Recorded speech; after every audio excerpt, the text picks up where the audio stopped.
Hey there, welcome to episode 56 of the Gig Life podcast. I'm your host, Stevie Taylor. Welcome to the show. Glad you're here. Hope you're well. I'm doing good. There's the formalities. Now, if you listen to this podcast on the Apple Podcast app, I was wondering if you could do me a favour. Now, at the bottom of that app or whatever page that you're on the app, there's a ratings and reviews section where there's a whole bunch of stars, 5 stars, from 1 to 5 stars, and a little write a review section. Now, I was wondering if you could maybe click some of those stars, let me know, or not let me know, but let Apple know what you think about this podcast. And if you like to write something, yeah, sure, write a review. That'd be great. What it does is it makes us a little bit more visible in podcast world.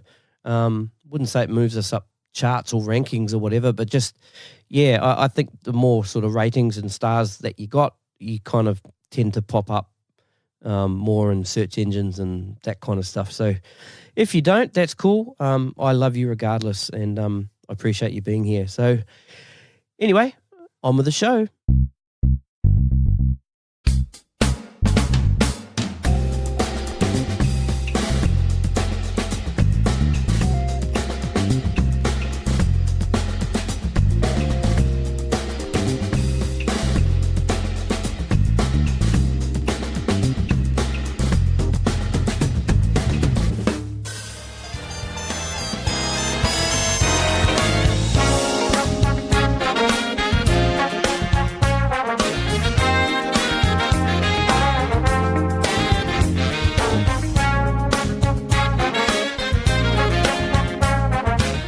My guest today is New Zealand drummer and educator Lance Phillip.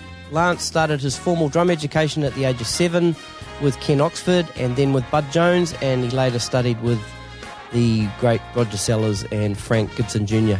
He's played in the New Zealand National Youth Orchestra. He subbed in for the New Zealand Symphony Orchestra. He plays in the Rodger Fox band. He studied at the Grove School of Music in LA. He spent 5 years in the house band for the New Zealand version of Dancing with the Stars.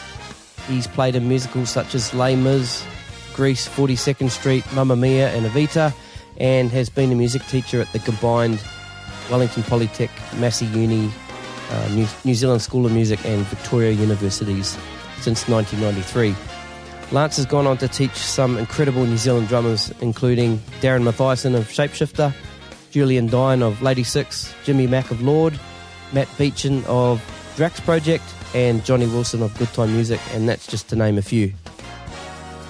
I met Lance in 1992. He used to come to my school in Masterton, New Zealand, and teach me once a week. He was my first actual drum set teacher, as I'd previously been taught by the New Zealand Symphony Orchestra percussionist Norman Gadd, who never ever let me leave the snare drum. It was rudiments all day. So it was a real trip for me to be hanging out with Lance again and hearing what he's been up to, and also talk about my memories of his lessons and that time for me, and what I've taken away from his teachings and in which I still use today. So a true New Zealand drumming legend. Ladies and gentlemen, please give it up for Lance Phillip. Cheers.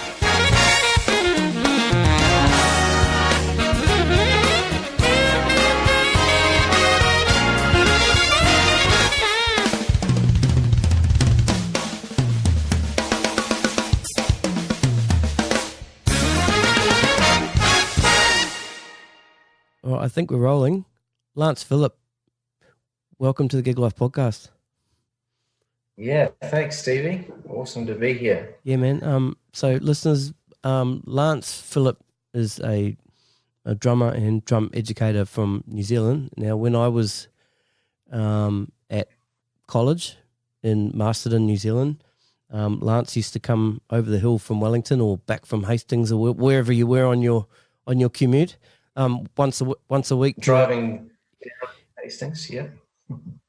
Commuting back and calling to the school, and he'd give me a drum lesson once a week, and they were really formative years for me. And yeah, I'll never forget those experiences and the stuff that you taught me. And I think as we sort of go on today, I'll probably expand a little bit more specifically on the stuff once we get to that part. But it's bloody great to talk to you, man. Like, when I saw your been name, a while. when I saw your name sort of pop up on a Facebook thing, I'm like, oh man, because I years and years ago I remember trying to find you on Facebook or something like that, and I couldn't find you, and then I interviewed Darren Mathiassen in Sydney when Shapeshifters were here last year, and we were sitting down and we were talking, and he was telling me about his education, and he said he was under the tutelage of Lance Phillip, and I went, oh, what, really?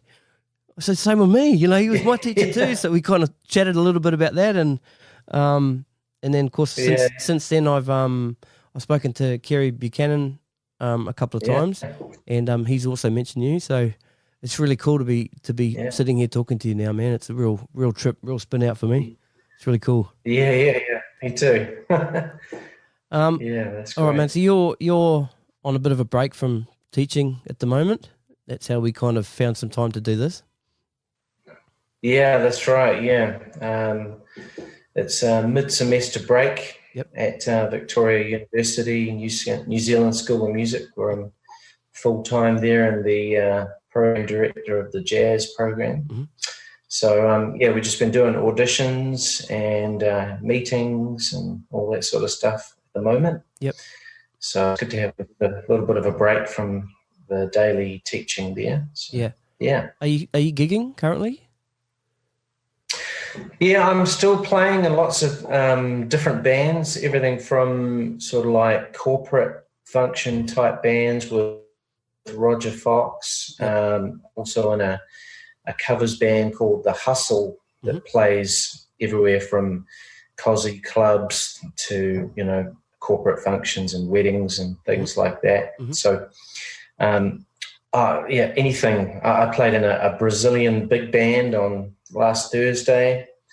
I still play a lot at church, and so I'm busy all over the place, doing all kinds of different styles of gigs and things like that. So, I think it's important to keep the whole playing thing going. Yeah, so, that's great. Yeah, and obviously it's all styles. It's not just jazz. Because are you specifically teaching jazz at the uni?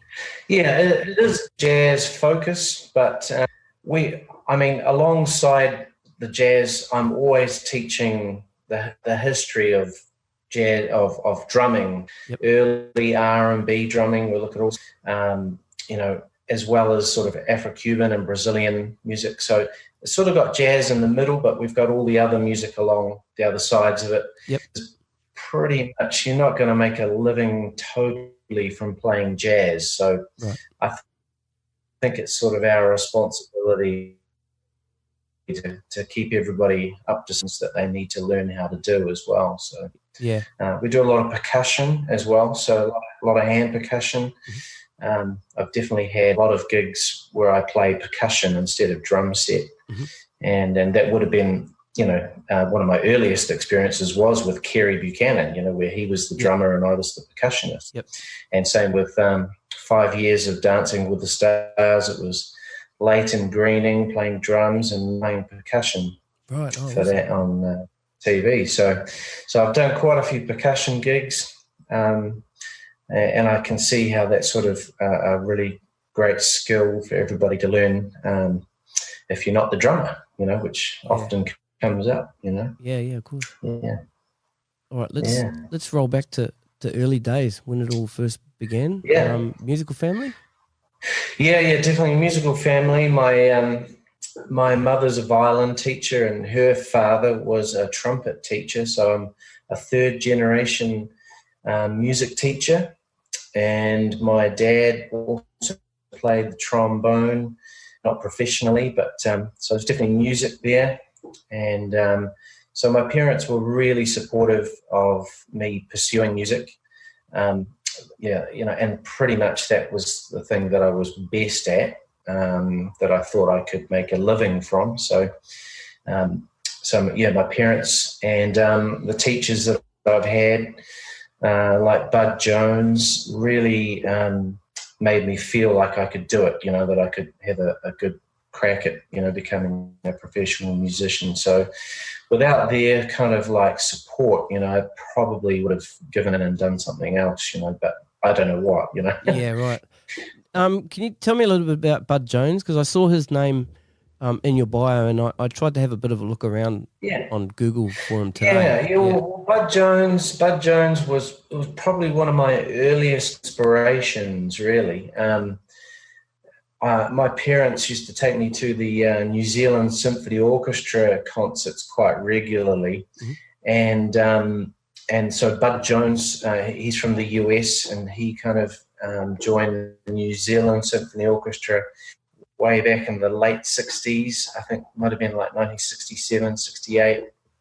And so he was, around that era, he was probably one of the best drummers in New Zealand, just because he had like a really great American university education and experience and all that sort of thing.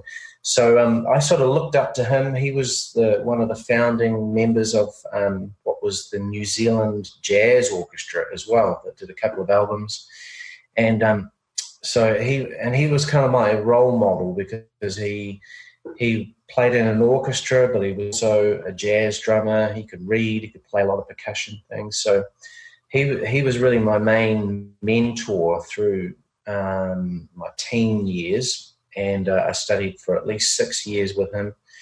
And he's the main sort of person that I would say gave me the hope and inspiration that I could actually become, professional musician. But yeah, he's currently retired now, and unfortunately he suffered a terrible stroke, and he's kind of only got the use of one side of his body, but I still visit him as often as I can, and he's still, really into music and that sort of thing. So he would be kind of one of the main sort of people that I looked up to in my formative years. And I didn't actually start having lessons with him until I was about 13 or 14. So prior to that, I was having lessons with a guy called Ken Oxford, who's now lives in Christchurch, and he was sort of more of a brass band, pipe band, military style sort of drummer. So that was kind of my early year, inspired by the snare drum. I think firstly from hearing pipe by Scottish DNA kind of resonated with hearing those Scottish pipe band drums, and then I gravitated towards anything that had snare drum in it. So it was like marching, anything to do with marching and that. So I really got into the snare drum, still love the snare drum, and won a few snare competitions, that had to do with the brass band and that sort of thing. So, and also seeing orchestral kind of snare drumming. So that was a big part of my early development, which is not such a popular thing these days with people who want to start out learning the drums. Right. But it is something that everybody really needs to kind of like have some sort of mastery over, I think, So, yeah. See, my first teacher was Norman Gadd. Right, Norman, you probably know Norman. Yeah. Yep. He was a colleague with he was a colleague with Bud Jones and that sort of thing. Yeah, he was a taskmaster, man. See, my dad used to take me over the hill from Masterton up to Johnsonville once a week, and I studied with him for a year, and I never got to sit at his drum kit. I used to have to walk in with my sticks and my my music and my exercises, and just he'd be sitting down at his chair right in front of me with the snare drum, and I'd just have to play, and that was it. That was my lessons, And it wasn't until I met you when you actually, and because I kind of was expecting something similar, and I think the first lesson you were like, right. Have a seat, man, have a play. I'm like, oh, are you sure? Am I allowed? But it was great. It was good. It was good to learn that rudimental stuff. Definitely. Yeah, I still kind of do that. Yeah. Has it always been drums for you? Was there any other instrument that inspired you early on? Or you always gravitated to drums? Yeah, it's always been drums. Yeah, I definitely didn't want to play the violin or the trombone.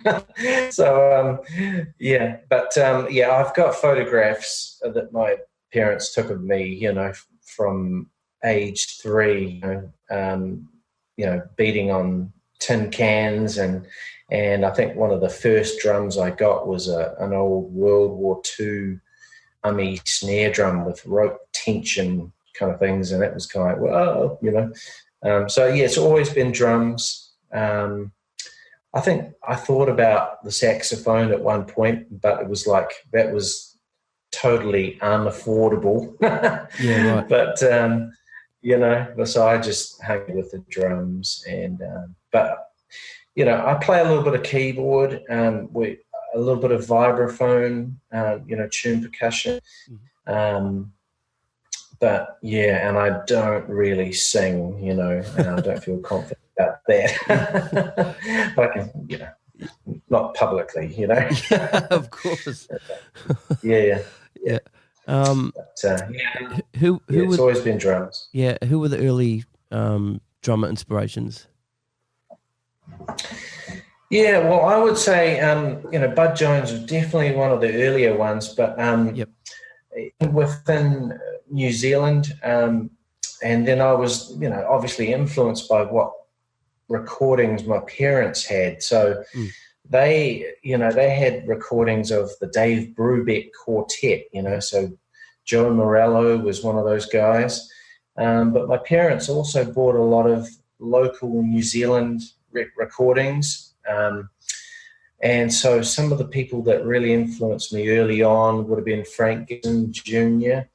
And also Ross Burge, who was in Rodger Fox's band, and then later on went on to be with the Mutton Birds, and he's still playing. He was actually a big influence on me.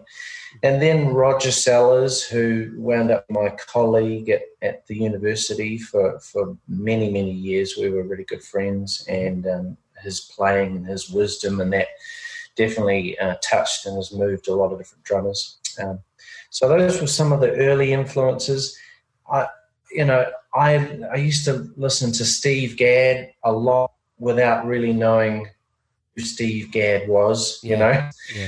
My parents used to belong to a record club called the World Record Club or something. They'd get a catalogue and they'd pick all these albums, and then I'd sort of look at them, and it had albums. So, yeah, I used to listen to that quite a lot. And then, I would get an album like the best of George Benson. It had like everyone from Jeff Beccaro to J.R. Robinson on there. And so I just started listening to those guys, but I never really knew how significant a lot of these players were until much later on. Yep. So I listened to a lot of different players, but I wasn't heavily into like a lot of the great jazz drummers of say like Philly Joe Jones or Max Roach or Art Blakey. My parents didn't have any of those recordings, so I was pretty much sort of brought up on what they had, which was Dave Brubeck or drummers like Shelley Mann, mostly West Coast kind of jazz drummers.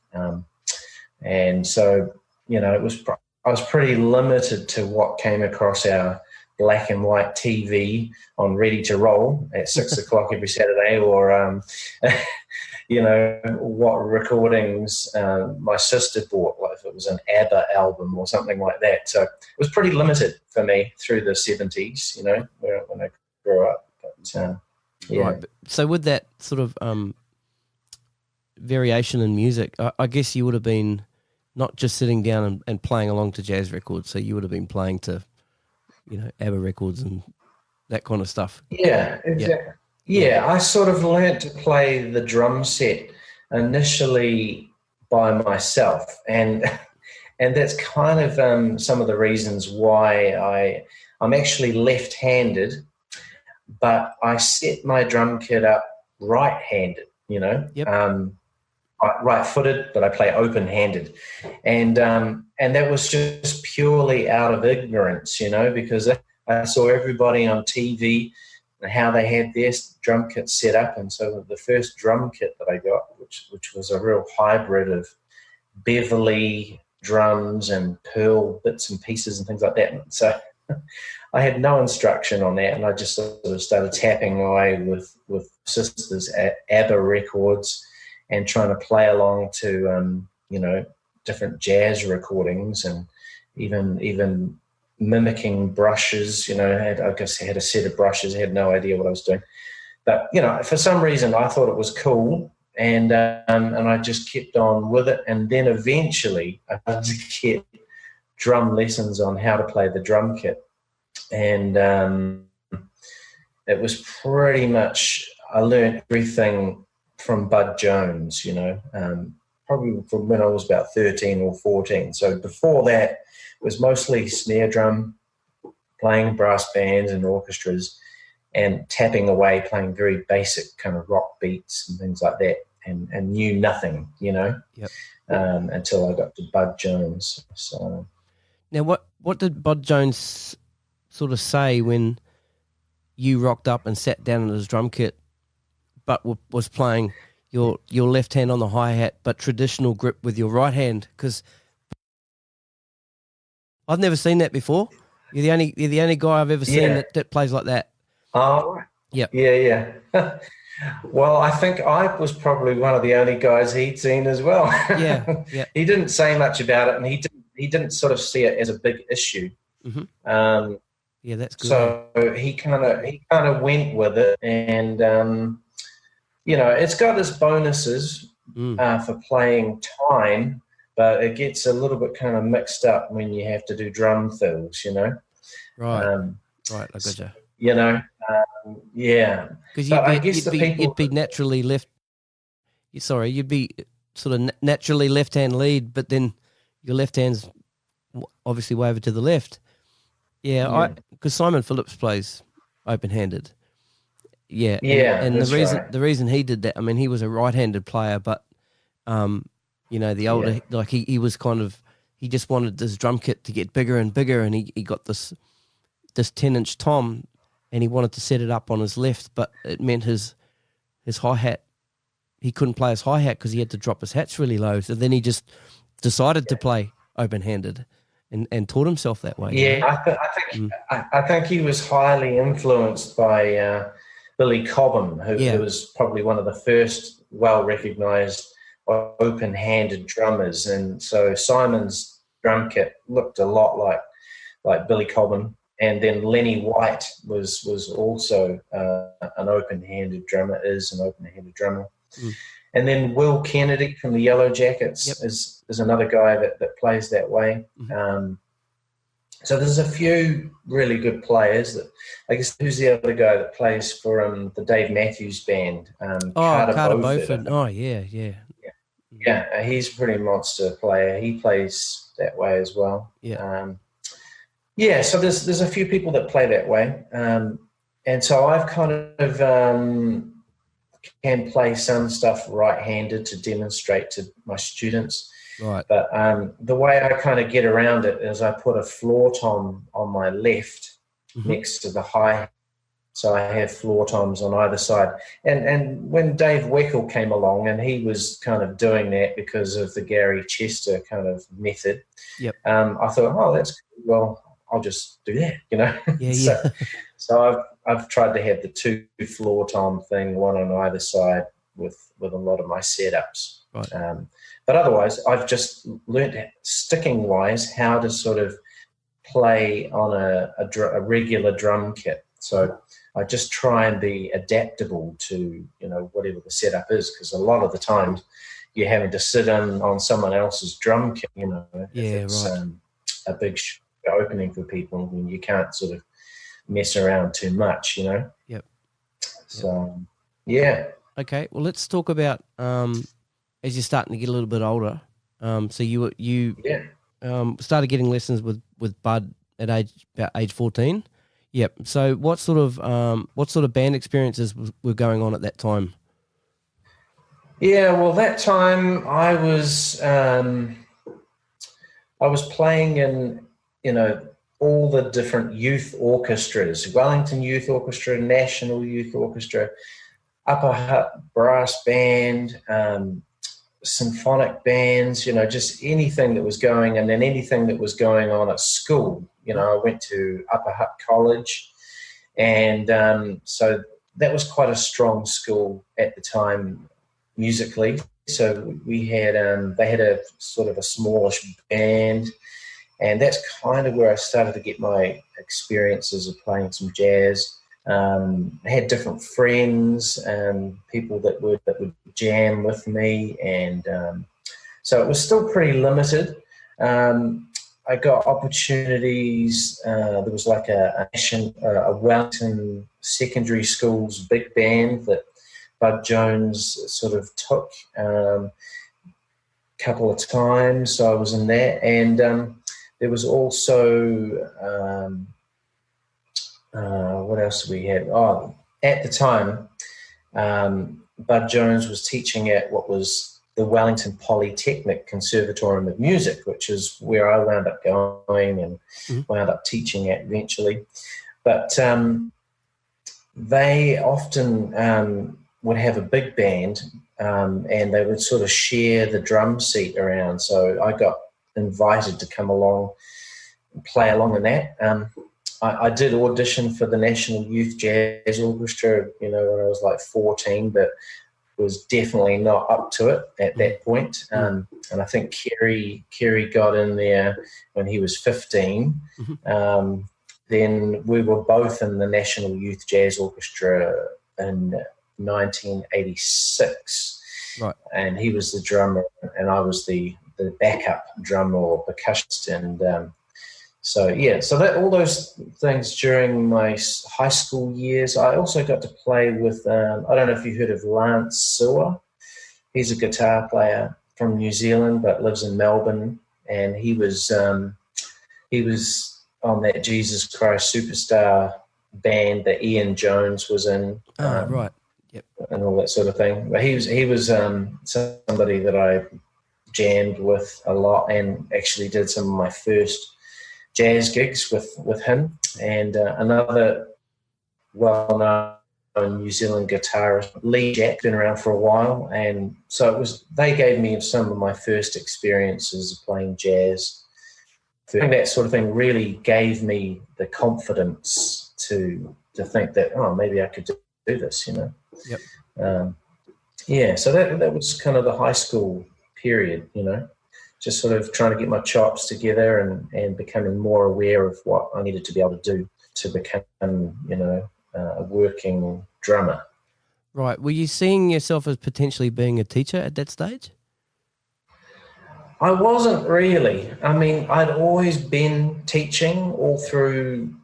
Like, I used to have a couple of different friends from school would say, can you teach me the drums? And I'd go, yeah. So I'd give them lessons in my bedroom for $5, and something like that.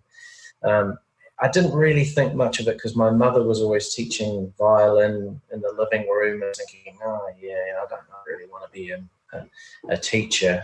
I think I had more lofty dreams, and teaching wasn't really one of the main things. But, I wound up, doing a bit of that, especially when I left school and started going to Polytechnic, and I did a little bit of teaching on Saturday mornings at a high school and things like that. But I wasn't really aiming to become a music teacher at that stage. Yeah. So, right. Yeah. I guess sort of the older you're getting, you would have started to be more exposed to more of that sort of that American, Steely Dan, Toto, that kind of stuff. Yeah, I remember that. I remember the first Steely Dan album I heard was Gaucho. It was a friend at school because we were talking about who's your favourite drummer, and I said, Steve Gadd, and they went, I've got this album that's by Steely Dan. I went, yeah, it's got Steve Gadd. And I'm like, let me check it out. So, and that was my first Steely Dan album.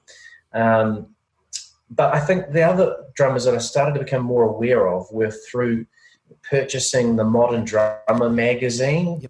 I think I got the first Modern Drummer magazine I got was the Steve Gadd issue in like 1983 or something like that. Oh, right. Awesome. And so when I was aware that there was a magazine that had all these articles on drummers, especially ones that I'd never heard of from the States, I was kind of like, addicted to like, when's the next magazine coming out? I'm going to grab that. And, just on that, I remember when you were teaching me, you'd come to the school, you had this massive stick bag. And you open the stick bag and you just sticks and your mallets, and then you had Modern Drummer magazines in there. And you used to quite often pull them out, like you'd pull the new one out because this is when this is when you could when they got mailed to you, or you went to the newsagent and got them, so sometimes you'd rock up to the lesson and pull, here's the latest magazine, and I'd be like, I haven't got mine yet because I haven't got the subscription. I've got to wait till it turns up at the shop in Masterton, cool. I definitely I've got just about all the magazines, hard copies of them. So that was a pretty influential part of my development and connection to the drumming world was through the Modern Drummer magazine. So so through those magazines, when they started to feature different drummers like Jeff Porcaro, I was like, okay, I've heard of him, and it was like, he must be pretty important, Yeah. So the magazine sort of like was telling me, this guy's really important. You better find out about him, Yep. That's pretty much how I learned about Vinnie Colaiuta. He was on one of, I think, the same year as the Steve Gadd magazine, maybe a bit earlier. And then my sister got a Joni Mitchell album that had Vinnie on it, called Wild Things Run Fast. And it was like, and I just thought, what's this? My sister's got some folk singer, Joni Mitchell, and then I was looking at the credits and going, Vinnie Colaiuta, and then I was listening to it, I was going, wow, this guy's amazing, So that was my the Modern Drummer magazine really influenced and informed me and sort of taught me about who I should be checking out, and then of course, Yeah, on the Vinnie Colaiuta thing, I'd heard, because I'd seen him in the magazines as well, but never really heard him. But a friend of mine gave me Gino Vanelli Nightwalker to listen to. Right. Yeah. And right from that first song, it's like smack Vinnie Colaiuta. Man. That was definitely a real light bulb moment. Sort of made me start thinking a different way about drums too. Yeah, pretty awesome. Yeah. No, he was. Once I found out about Vinnie, it was like, I better check this guy out. Yeah. So and it was the same with Jeff Porcaro as well. I sort of had seen his name on a few different things, and I thought he was great. But it probably wasn't until different magazines and different friends were going, hey, have you checked out this Toto album? I was like, oh no, I haven't heard that one. So I was pretty naive about who I should be listening to. Bud Jones was really sort of into big band music, so he was kind of like, he had some pretty cool records too that I hadn't heard that had Steve Gadd on it, and he introduced me pretty much to Buddy Rich and the drummers of Count Basie, Woody Herman's band, and Maynard Ferguson, all these sort of big band charts and things. So he taught me how to read drum music and interpret it, and got me hip to all sort of the big band kind of styles of music. And so that became a real focus, and probably more than sort of rock and pop things. And I'd sort of developed a bad attitude towards pop or rock drumming, and thinking at that very naive age that was sort of something that was low jazz drumming. Right. So I was pretty naive about that. And it wasn't until I finished I guess my second year at Polytech, and I got to join a rock covers band, and that was when I realised, wow, this stuff is actually as difficult as playing jazz, but just in a different way. Yeah. So for me, that was kind of, when I was probably about 18 was when I started to think differently about all kinds of music and drumming and that sort of thing. So yeah. Cool, man. Now, so when did you graduate? Yeah, so I didn't do year 13 or the 7th form at school. I went straight from the 6th form into Polytech. Yep. And the 3 years there, my last year was 1988. And then, then I spent a year full-time teaching around all the Wellington and Hutt Valley schools, trying to save desperately to leave New Zealand and go to the US. So I went to the Dick Grove School of Music. So that was when I graduated, and I was very naive, thought that New Zealand didn't really have much left to offer me, because I was all just thinking about me, right, and what I was going to do. And so, graduated in 88 and started to, save to go to the US, and I was hoping to stay there as long as I could, Right. That was the Grove. Yeah, so it was at the time that the Dick Grove School of Music was based in Van Nuys in Los Angeles.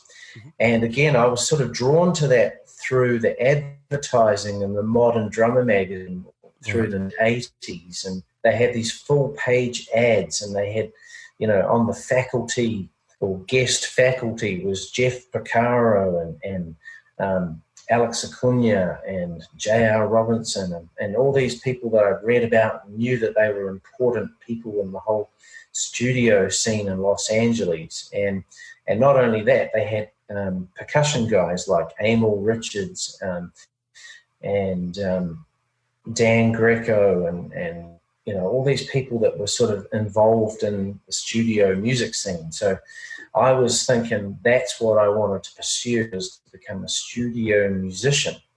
And because I'd had a lot of orchestral experience, I was thinking, I'll be able to just get into the studios and I'll do a little bit of percussion, I'll do a little bit of drum set. And so my sort of role models for that were like drummers like Harvey Mason, who was also a good percussionist and obviously a great drummer.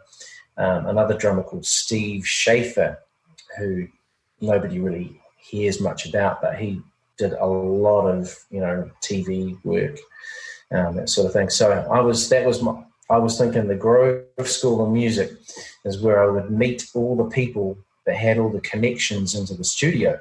And they did. And I got to meet them all. I got to, go to sessions and all that sort of thing. But it soon became a very strong reality that there was no way in, because it was pretty elitist, and you really had to be able to play reasonably well everything, if you wanted to get into the percussion kind of side of things, as well as the drum set.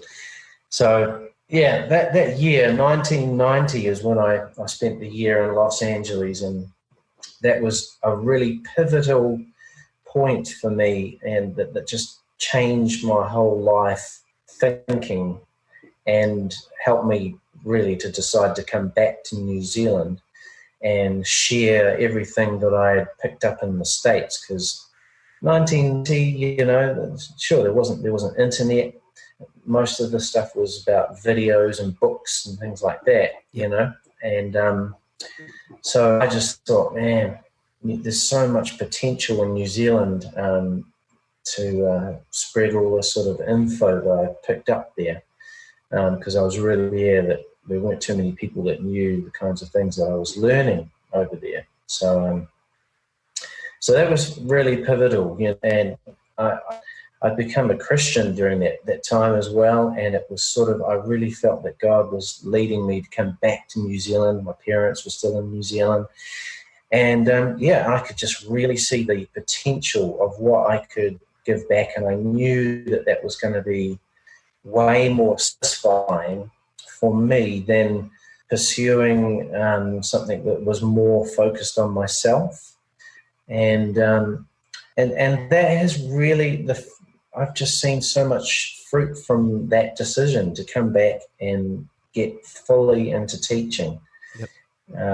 So 1990 was really a pivotal moment for me. It was, and I met Jeff Piccaro, I met J.R. Robinson. So can you tell me the Jeff Piccaro story?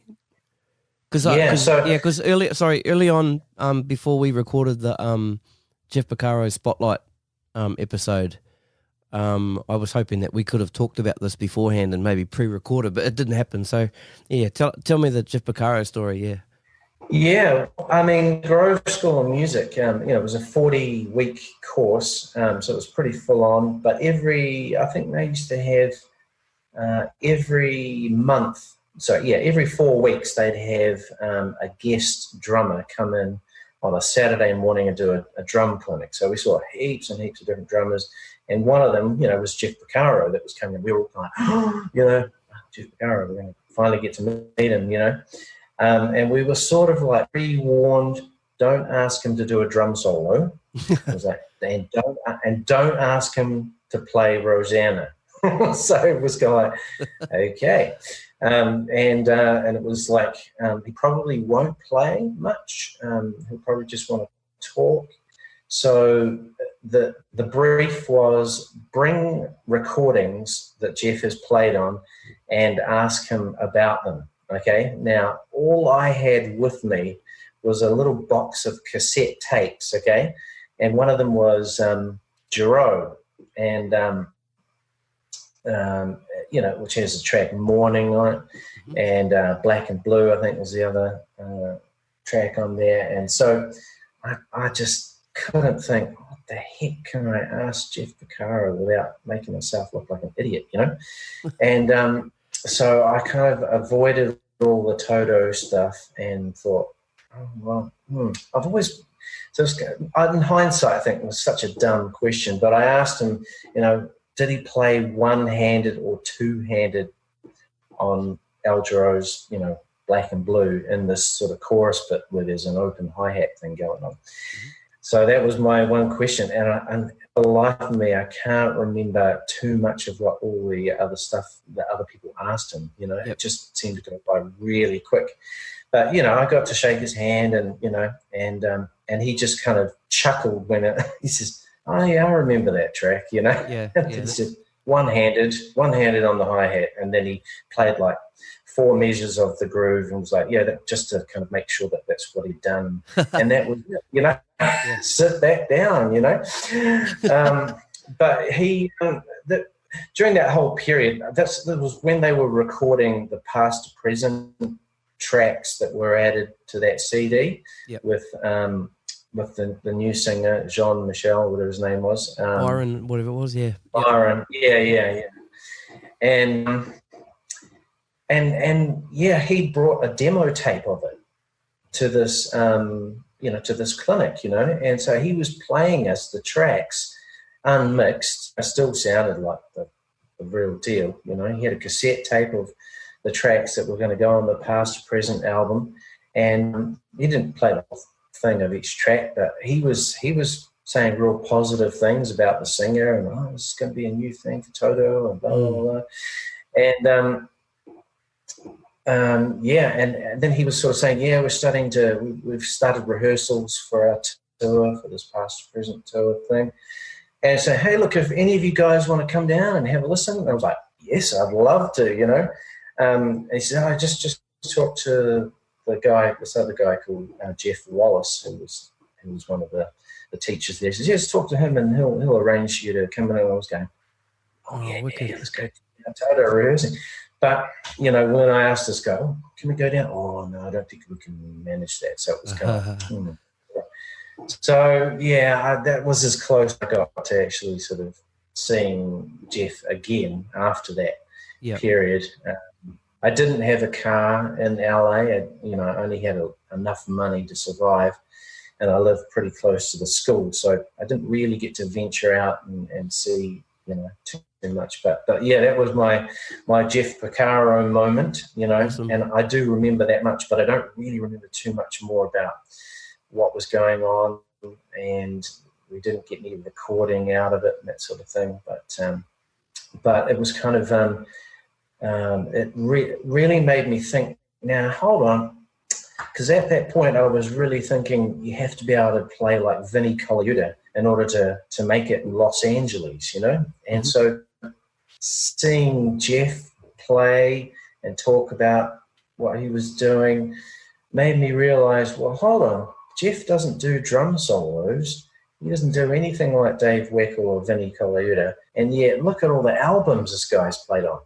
So he must be doing something right, And that's when I sort of realized that there's kind of this unquantifiable kind of mystique thing that those guys have all got. That all the record producers and artists want, And so it totally turned my goals around about drumming, from wanting to be, someone who was very technically proficient like Dave Weckl or Vinnie Colaiuta to somebody who was more like J.R. Robinson and Jeff Porcaro. Because I met, J.R. there, saw him twice, and man, that guy can just lay it down like you wouldn't believe. Different from Jeff, but man, he was another one, just like turn my head around. It was J.R. Robinson. It's like, wow. And seeing him live is quite a different experience to how he comes across on a recording, because he really plays loud, I couldn't believe it, it was like, whoa. So that was my Jeff moment, and that really was sort of an awakening of Jeff Porcaro, whereas before I'd sort of, knew he was great. I'd listened to all the Toto albums and that sort of thing, but my head was still in Dave Weckl and Steve Gadd kind of fusion type drumming, at that point. So, yeah. So when you came back to New Zealand, did you have an idea how you were going to go about teaching, and did you, develop your own curriculum or? Yeah, so Grove School of Music, the percussion curriculum was set up by Peter Donald, who, and he was another guy that was a jazz drummer predominantly, but he wound up being the drummer for Olivia Newton-John. That was his sort of big thing. So he was primarily a jazz drummer, but he was super organized, had the whole curriculum so well set up. It really inspired me, because I'd never seen or thought of anything like that in New Zealand. So I sort of took that idea and thought, right, I'm going to try and get my teaching really organized like they've got it going. And so that's been sort of my goal ever since I've been back. And I knew I should write my own material, because I didn't really see books and things that were set out the way that I wanted to teach, So basically, I just started writing my own exercises and didn't use too many other people's books. And so by the time I started teaching, 1991, I came back to New Zealand, and I realized that all the teaching jobs that I had before I left, it was impossible to get them back, all right? Because with itinerant teaching in New Zealand, once you let go and they get somebody else in there, that's it, so, until they decide to leave. Right. So there was nothing back in Wellington, but my sister at the time was living in Hastings. And she sort of said, well, why don't you come and stay with us for a little while, and then you can eventually move back to Wellington. So I did do that, and I started to get a whole bunch of teaching around Hastings and Havelock North. And then by the end of 1991, I got invited to start playing in a band called Bad Billy and the Blue Flames. And that was the band that Ian Jones was in. Mm-hmm. And so he left and went to England. The trumpet player, Vaughan Roberts, invited me to come and try out for the band. So I went down there and I started playing with those guys. So by 1992, which is when I met you, I didn't quite have enough teaching in Wellington, and I was trying to get the magic number of 22 and a half hours teaching through the education department, because that meant that you were supposedly full-time. Right. And it would mean after a year of teaching at 22 and a half hours, your pay would go up. So that was my motivation. I was like trying to do as much teaching I could to try and clock up the hours and get my hourly rate up. And so I was doing it 2 days in Hastings by 1992, and then I stopped in Masterton at Macquarie College there and did an hour or two there, I can't remember, and then went on to Upper Hutt. Mm. So I basically that was like the craziest year, but that's where I started to kind of write all these exercises and started to collect all of those play-along books. I think you've mentioned I showed you some Billy Joel album books. That's right. That was one of the earlier ones that was sort of pop. It was Liberty DeVito play along book, and two of the songs specifically that we did, because I had to do 2 songs as part of my school certificate. Plus, I also had to do a composition, which you helped me with, and I'll talk a bit about that as well. So the songs were I Go to Extremes. Right. And the other song was I Love You Just the Way You Are. 2 very contrasting songs, And up to that point, I'd read a bit, and you would also, improving my reading, because I'd also learnt to read with Norman. So my reading wasn't too bad, and rhythms and that kind of stuff was good. But what I didn't have an understanding of was the breakdowns of songs, like a breakdown of a song into parts. And up to that stage, I would just put a record on and just slam that record, play whatever dynamics. But it wasn't until you showed me those 2 songs where each song was broken down into sections, and the dynamics were written on the book, and this part builds, and then we changed to the right, and we do this such and such, and that really opened my eyes to every song I ever played in every band up till now. Cool. So that was massive, and it's a simple sort of thing, but unless somebody shows you don't know. You don't really know. Yeah. The other thing that I had to do for my school certificate music was create a composition. Now, that was something that freaked me out, because, being a drummer, I'm like, how the hell am I going to compose something where, as a guitarist, can pick up a guitar and play a melody, or, play chords? I had no idea. And you showed me how you don't just have to hit, it's not just boom, clack, boom, boom, clack. Each instrument has different sounds and tones, and you can change the tones. And so I had this idea of, my composition was called The Storm. So basically what it was. I think I remember that. And so basically what it was it started off as a lovely day, kids playing in the park, clouds start to come over, then it rains, then it's a storm, thunder, lightning, the clouds and stuff go away, the sun comes out, the kids come out and play again. So that was the that's the story. So then you taught me to notate it, and then basically what we did was, the sun's out, it's happy, the kids are skipping, so it was a lot of on the rims of the drums to make look like the kids were skipping, and then start sort of rolling the floor toms as the clouds come over, and sort of wind it up, and then it was like a 30-second solo of just going nuts.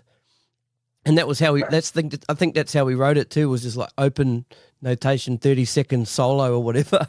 And then that kind of died off. Yeah. And then I kind of reversed it, and ended up getting really, really high marks for that. Yeah, when I did the exam. So yeah. So that that experience, I remember that now. Yeah. So that experience taught me that drums are not just playing beats and grooves, that you can actually compose from it, and it's all these different sounds. Yeah, so that's cool. Good. Yeah. No, that's good. Yeah.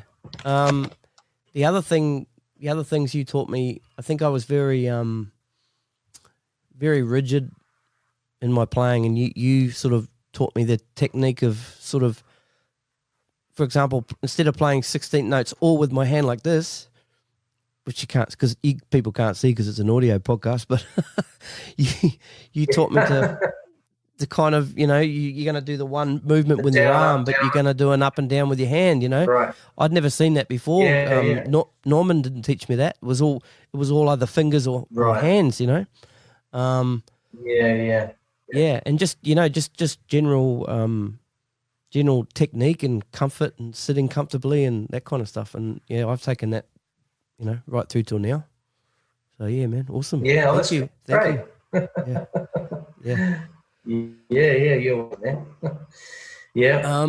Well, that's good. Yeah, I'm sure I've taught a few people compositions that have kind of got those sort of elements of nature. Yeah. Into it, but it's kind of a good way to get started, though, isn't it? Totally, thinking like that. Totally. So, yeah. Because when it was presented to me, like, you're going to have to compose something on your drums. I'm like, what? How am I going to do that? Like, how do you do that? There's no melody or anything, But yeah, that was cool. Yeah. But yeah, if people that have listened to the Jeff Porcaro Spotlight podcast that we did, my introduction to Jeff Porcaro was by Lance here. I rocked up to listen one day, and you were sad. You were a bit down, and then you told me, have you heard of Jeff? Because I think I asked you why you were sad, and you said, have you heard of Jeff Porcaro? And I said, yeah, I've heard of him. And he goes, well, anyway, he died today. I think you just found out that he died that day.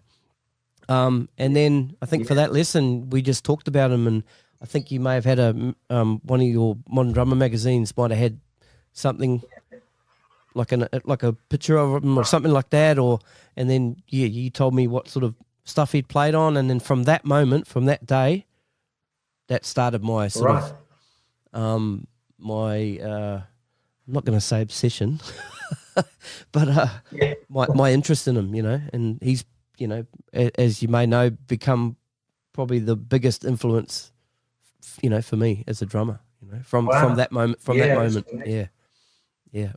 Yeah, because I can't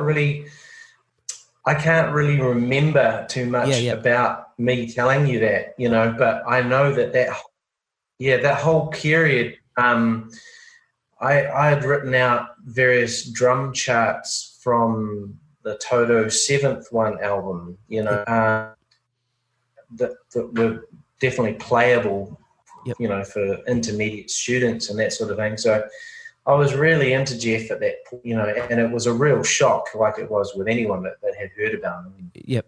And having met him only a couple of years ago, it was of course, wow, unbelievable, So that's incredible. I was like teaching a bunch of high school students at that point. A whole bunch of those little tunes from that album that had some easier type beats on there. And I think around that same time before that, Jeff had just released the video, and so that some of the stuff from that video was really influencing my thinking and playing as well, Sure. So that's incredible. I would have to say that too, from that point too, when he passed away, it piqued my interest even more, and I got really, really into Jeff Porcaro. A good friend of mine, Tony Gaeta, was another massive friend or fan of Jeff Porcaro, and he kind of really switched me onto some of the albums I didn't know much about, and so the Michael McDonald stuff, and so it was definitely a growth and inspirational period about Jeff, So yeah, it's cool. Yeah, man, awesome. Now, so it was only 1992 that you were teaching me at Makoro. So from that point on, what did you end up doing after the end of 1992? Because you didn't come back. You didn't come back to teach through that way. Yeah. Yeah, I know. It was. I found I really struggled with. I still struggle with. I'm a bit of a workaholic, as people who know me would say. But so having to turn down work is not easy for me. But it wound up being that, and I wound up getting plenty of teaching in 1993. Yep. Was when I got offered to start working at Wellington Polytech. Okay. Yep. So up before that, a couple of years before that, Bud Jones had been one of the drum teachers there, and Roger Sellers was the other drum teacher. And then Bud left, and so they had asked me, Paul Dyan, who was the head of the jazz at the time, asked me if I would take over what Bud was doing. And so I had all these hours added to my teaching, and I started gigging with all kinds of people and things like that.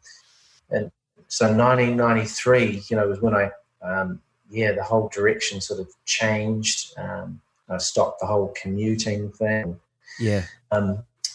Started to get into teaching at a tertiary level, Yeah, awesome. And so I've been at the jazz school since 1993. Right. Continuous employment from when it went from Polytech to Massey University through to Victoria University now. So, it's been quite a long stint, probably one of the longest employees of the jazz school. That's great. So I feel very, very privileged. Yeah. Yeah.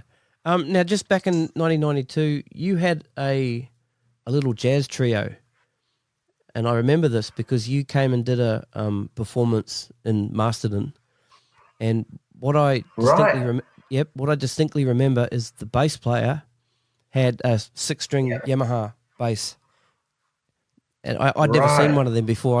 I'd seen them in magazines, but I'd never seen it before. Yeah. But do you remember that trio? I can't remember the name of it. I do remember. I do remember buying a CD on that day, and I do remember you telling me about how you recorded it, and I think it was one microphone over the drums, and I remember that. But when I ended up getting rid of hundreds of CDs before I moved from New Zealand over here, so that probably was one that didn't make the cut. I apologise. Yeah, Look, I think that group was a group called C for Cats, but I could be wrong. Around that period, I was with sort of like a fusion group, and the bass player is this guy called Tim Robertson, and he lives in the UK now. And the guitarist is this guy called Caleb Pritchard.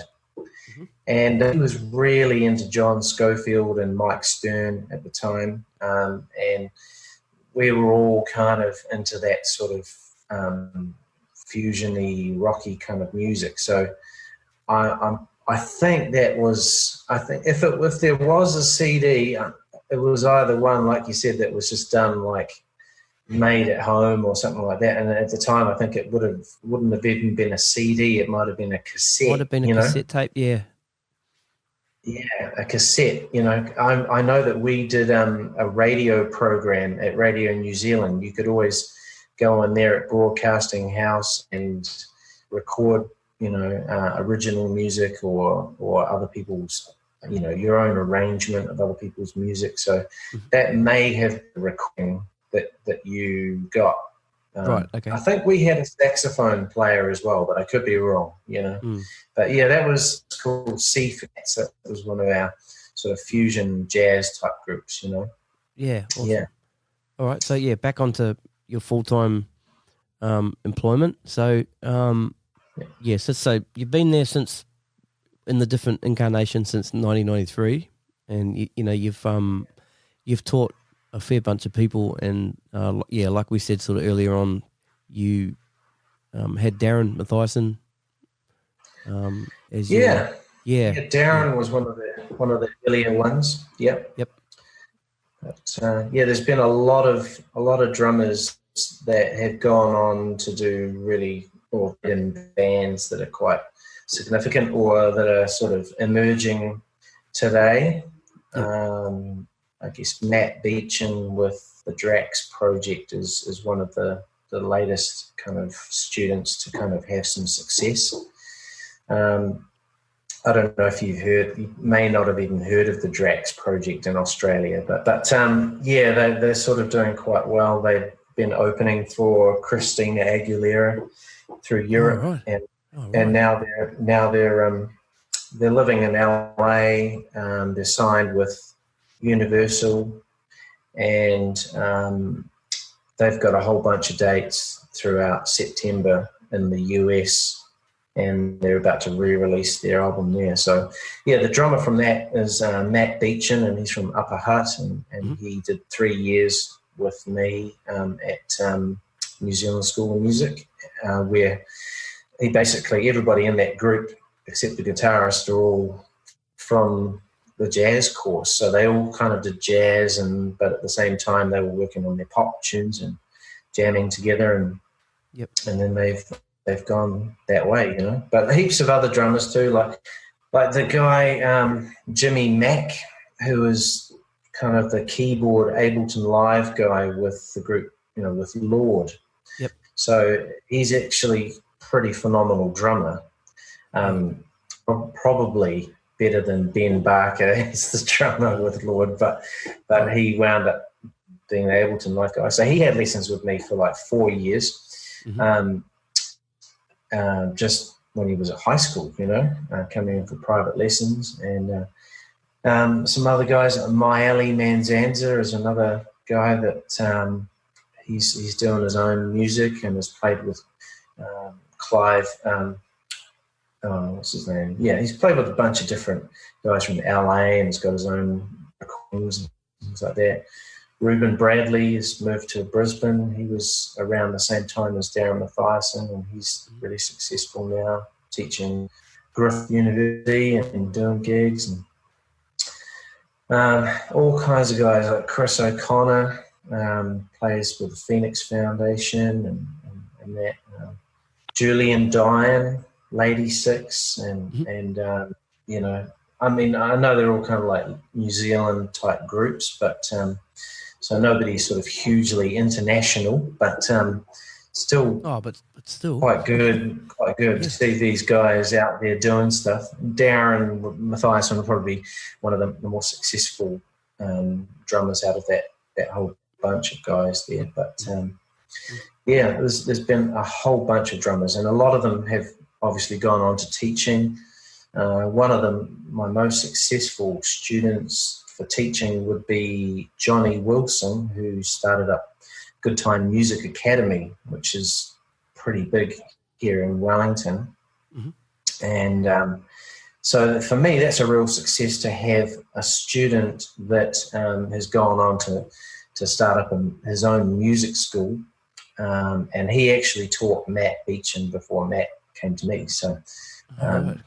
so there's just been this real sort of cyclical thing.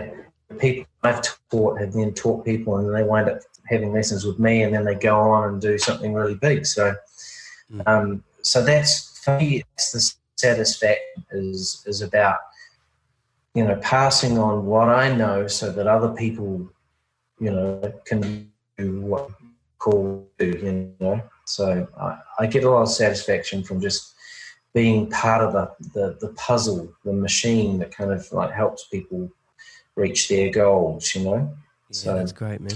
Yeah, so I'm still dedicated to that, and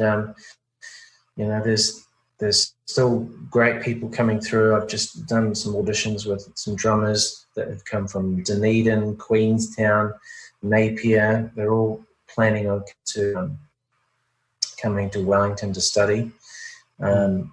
So yeah, the cycle just continues to go on. It's been incredible, really. So what are your thoughts on the way that you've had to change teaching, with sort of the things with YouTube coming on the scene and people being able to access this stuff like really quickly and how's that? Yeah. How have you had to change the way that you teach to kind of keep up with that? Does that make sense? That question makes sense? Yeah. Well, I have a huge 70-inch TV screen in my teaching university. Right. We're always referring to different videos and YouTube clips. It is such a great learning tool. But here's the thing, is that a lot of the people that I see posting even instructional things on YouTube, you can tell they haven't done that many one-on-one lessons. Yep. And there's just a whole bunch of like intermediate steps and things that you can immediately help somebody with if it's a private individual lesson, So I haven't gotten into that just yet, with the whole sort of like trying to do video lessons or anything like that. Yep. So I still think that there's real value in individual lessons or small group lessons. And, I continue to teach little kids on a Saturday morning beginner drum lessons purely because I kind of learn so much from doing that myself about technical things and little steps, and I try out little methods of how I can get them to learn something. So the video thing is good. It's good for some people at certain levels. If you want to learn a specific kind of style of licks, or you want to learn a specific kind of beat, it's quite good. Somebody breaking it down, and there's some really great transcriptions. People will play a Steve Gadd solo, and down the bottom they've got all the notation for it. It's like, wow, that's great. And you can slow it down on YouTube. So I think that's a fantastic resource. But at the end of the day, the thing that they don't seem to teach on any of these videos is what to play and when to play it. Okay? And so you can learn millions of drum beats, but if you don't know when to play a specific thing, it doesn't really matter. You have to have somebody mentor that to you. You have to have somebody show you how that goes, Well, this kind of comes back. This comes back to what I was saying before when you were teaching me out of that Liberty DeVito book. Here's a song. Now, if I was just to play along with it, I'd just play. There'd be no dynamics, or I don't know why that feel led into that, and why it's you need somebody to sit you down and tell you why you need to play that and why you should play that, and dynamics and stuff like that. So yeah, I know exactly what you're saying. Yeah, it's sort of, I think of myself as a musical tour guide, because you could go through a city, just driving through it, and you would miss so much stuff. But if you have somebody go, hey, did you see that? And you know something about this, so that's where if you've got somebody who's really experienced and can kind of highlight certain things, I think I see much of that on videos. I see a lot of technical things on videos, which is really important and great, but I don't see too much explaining about what to play and when to play it and how to do certain things. There's definitely, I haven't seen too much on big drumming, or really about, when it comes to jazz drumming and accompanying people. and what to play and when not to play and things like that. So I think that's still some areas for growth there. And if you've really got somebody that can sit down and say, hey, no, watch this, I'll show you, I'll play something, and then they go, you really need somebody to like take that situation and then demonstrate, a way of playing it, For me, it has been how I've kind of learned things the best, is sitting behind a drummer, like someone like Kerry Buchanan. I learned so much being the percussionist, sitting with him, watching him make all of his musical choices and how he interpreted things and that sort of stuff. Those moments are just invaluable. Like sitting behind Steve Gadd for a whole tour and watching what he was doing and hanging out with them. Same with Weckl and Greg Bissonette, all these cats that I've spent a good amount of time with. You don't get that from a video. So yeah. What's the biggest challenge as a teacher? I think still the biggest challenge for me is in trying to get people to practice, trying to get them to do what you tell them to do. Yep. Okay. I think I spend a lot of my time trying to convince people why they need to practice this thing that I'm showing them. Okay. That has got to be my biggest challenge, is try and show them something that it might be something to do with technique and rudiments and reading, or it might be a style that learning that a lot of people go, why do we have to learn this? How does this fit in with what I'm wanting to do? So I spend a lot of time trying to contextualize why we're doing this thing. That's my biggest challenge, is to try and inspire people to practice some of these sort of rudimental type things or technical things that are not as much fun as actually playing music. So, yeah. That old chestnut. Practice. Yeah.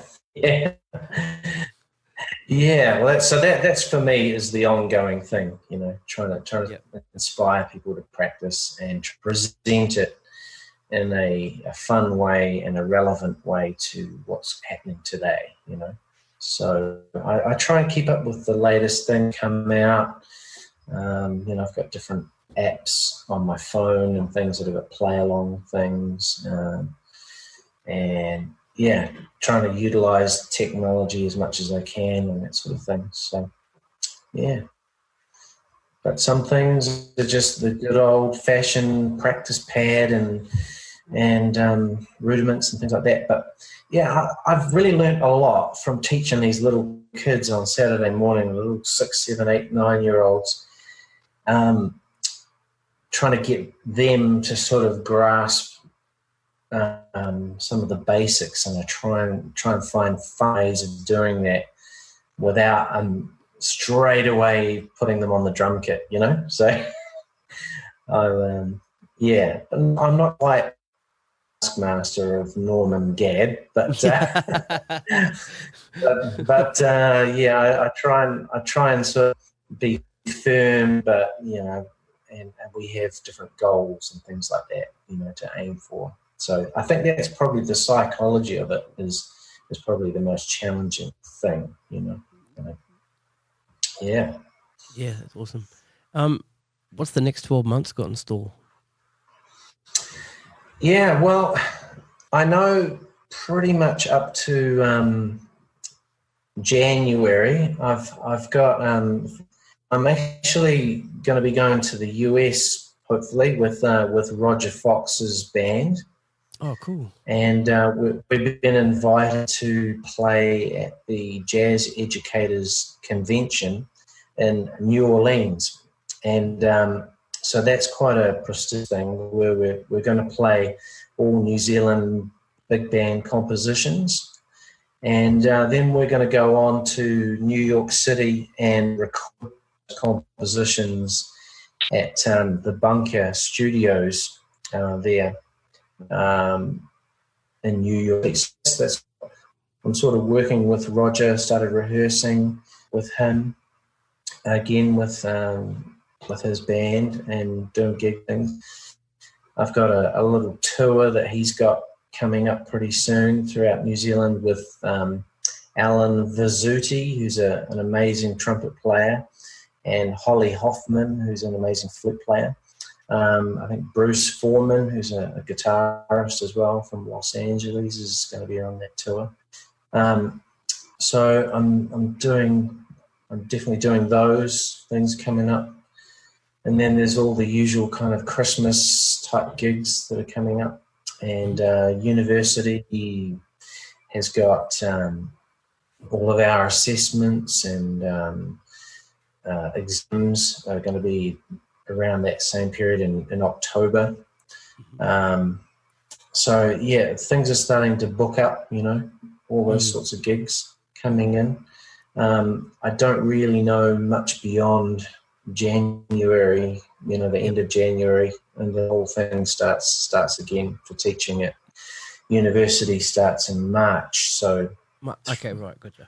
Yeah, so February is preparation and all that sort of thing, getting ready for university, that sort of thing, which is quite huge.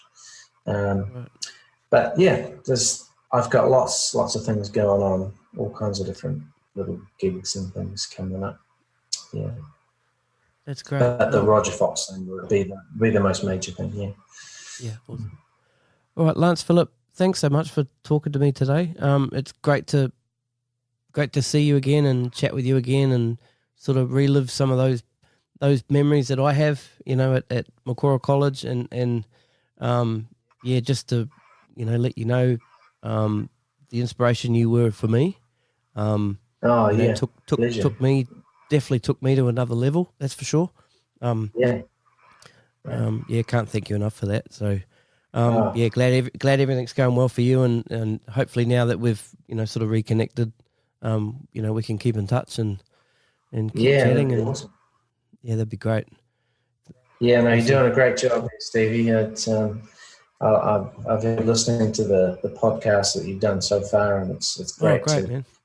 Hear these people, and a lot of them I've met, some of them I haven't, but it's been really great. So thank you very much for inviting me. Oh man, awesome. Yeah, glad somebody's listening. Yeah, absolutely. That's good stuff, awesome. Man. All right, Lance. Thanks so much, man. I'll be in touch soon. Yeah. Okay. Hey, thanks, right, Stevie. Man. See you Sweet. later. Catch you, Lance. See you, man. See ya. Bye.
Bye.